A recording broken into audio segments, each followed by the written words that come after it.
दोस्तों पुराना दोहा है, चिड़ी चोंच भर ले गई, कुएं न घट्यो नीर, दान दिए धन ना घटे, कह गए संत कबीर। इस दोहे का जो मुहावरा, इस दोहे को कहने के पीछे जो भाव हैं वह अलग प्रकार के ही थे कि दान प्रत्येक व्यक्ति को देना चाहिए। अब दान कहाँ दें, किसको दें, कैसे दें, और दान दिया हुआ आपका धन आगे कैसे प्रयोग हो रहा है, तमाम ये बातें हैं। उसी के साथ जुड़ा हुआ है मुद्दा भिक्षावृत्ति का।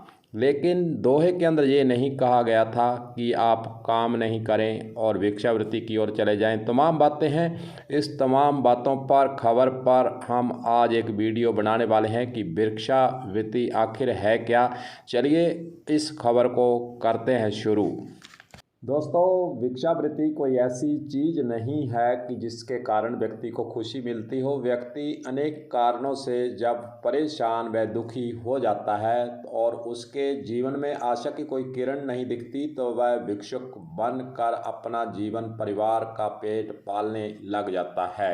लेकिन यह बुराई है, इसीलिए बाल कल्याण समिति हनुमानगढ़ और पुलिस ने मिलकर भिक्षावृत्ति के रोकथाम के लिए एक अभियान चलाया है और लोगों के बीच जाकर समझाइश और उन्हें नियम कानून कायदे बताने का उपराला हनुमानगढ़ के अंदर शुरुआत किया गया है। भिक्षावृत्ति के कारण और रोकने के उपाय और इसके सुझाव जनता की तरफ से क्या हो सकते हैं, तमाम बातों पर हम इस वीडियो के अंदर जिक्र आज करने वाले हैं। तो बने रहें हमारे साथ, आगे आपको फिर बताएंगे पूरी खबर।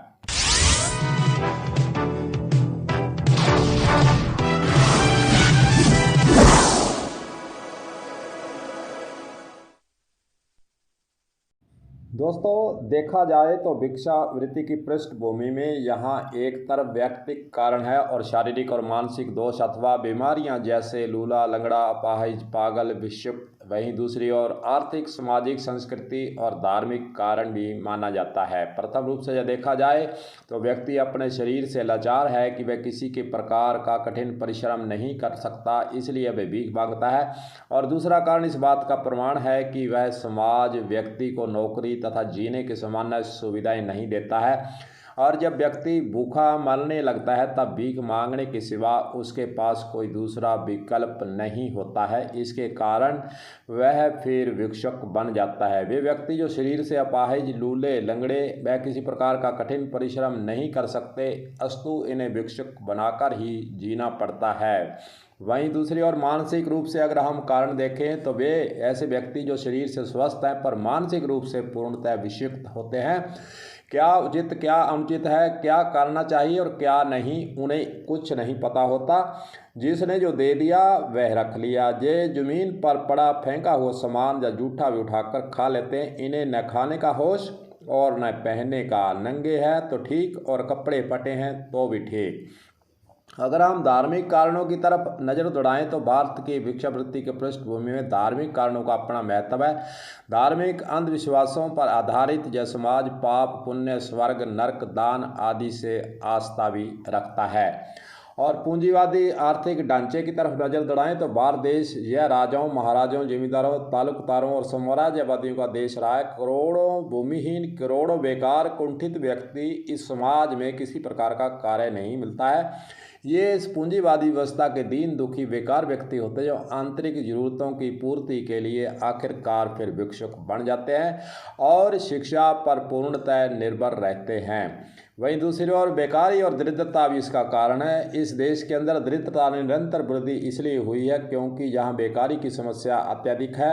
व्यक्ति के पास जीवोपार्जन के साधनों का पूर्णतः अभाव है, इसलिए बेकार और दरिद्र व्यक्ति भिक्षावृत्ति के प्रति निर्भर हो जाता है। वहीं संगठित व्यवसाय की बात करें तो भिक्षावृत्ति अत्यधिक सरल, लाभप्रद व्यवसाय बन गया है। भिक्षुकों को नियोजित रूप से प्रशिक्षण दिया जाता है कि किन स्थानों पर किस प्रकार से व्यक्तियों को प्रभावित करके भिक्षा मांगी जाए। उनको ट्रेनिंग दी जाती है कि किस प्रकार आपको भिक्षा मांगनी है, कैसे समाज के अंदर आपको जाना है। इस प्रकार की बातें दोस्तों सामने आती हैं और संगठित व्यवसाय की बात करते हैं तो भिक्षावृत्ति अत्यधिक सरल और लाभप्रद व्यवसाय बन चुका है। भिक्षु को नियोजित ढंग से प्रशिक्षण दिया जाता है, तैयार किया जाता है, किन स्थानों पर जाना है, कैसे भिक्षा मांगनी है, कैसे लोगों को प्रभावित करना है, कैसे उनसे बातचीत करनी है।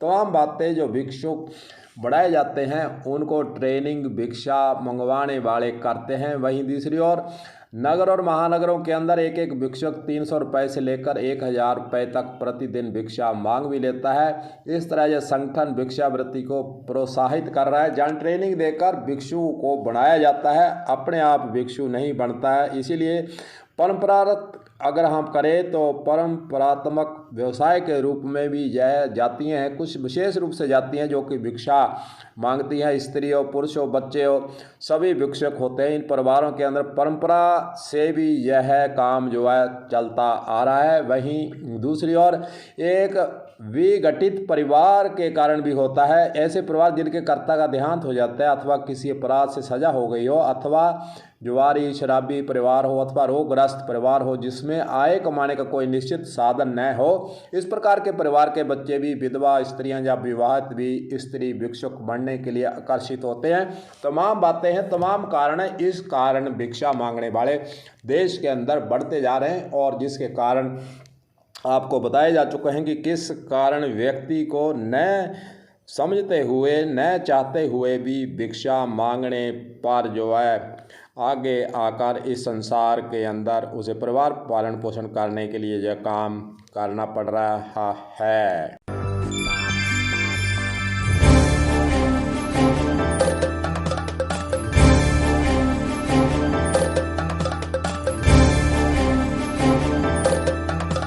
बाल कल्याण समिति का यह उद्देश्य होता है कि जो छोटे बच्चे हैं, जो 14 वर्ष से कम उम्र के बच्चे हैं, वे भिक्षावृत्ति में पढ़ने की बजाय एजुकेशन से जुड़ें, रोजगार से जुड़ें। उनके लिए बाल कल्याण समिति इसीलिए बार बार ऐसे समाज के बीच में जाती है जो इस धंधे के अंदर जुड़े हुए हैं, उनसे समझाइश करती है। हनुमानगढ़ बाल कल्याण समिति के द्वारा समय समय पर इस प्रकार के अभियान चलाकर उन बच्चों को शिक्षा से जोड़ने का काम हनुमानगढ़ के अंदर किया जा रहा है। और ख़ास रूप से इसके लिए सुरेशिया के अंदर एक विद्यालय भी खोला गया है। यहाँ पर गरीब बच्चों को जो भिक्षावृत्ति बच्चे करते हैं उसको भिक्षावृत्ति से अलग करते हुए शिक्षा देने का काम हनुमानगढ़ के अंदर किया जा रहा है। अच्छी बात है, बाल कल्याण समिति के द्वारा ऐसे बच्चों को चिन्हित कर शिक्षा से जोड़ा जाए ताकि वे आगे पढ़ लिख कर अपना रोजगार वो कर सकें और भिक्षावृत्ति से सदा के लिए उनको छुटकारा मिल सके। ऐसे प्रयास हनुमानगढ़ के अंदर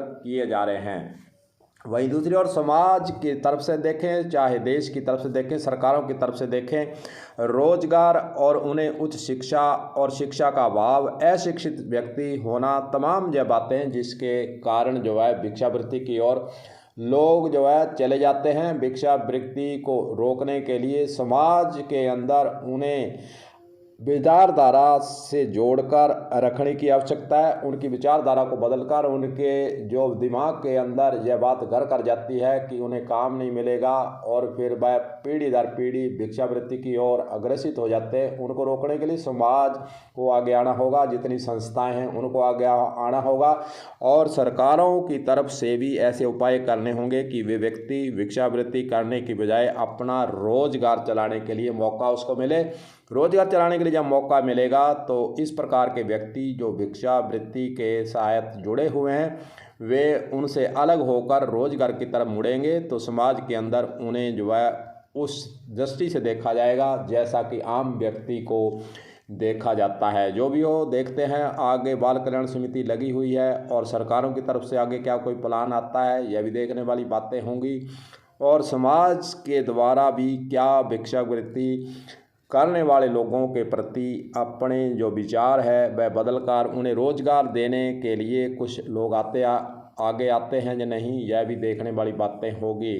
तो दोस्तों आज के लिए बस इतना ही। फिर कोई नया वीडियो लेकर आपके समक्ष आएंगे। तो गुरुदेव सिंह सैनी को दीजिए इजाज़त। नमस्कार।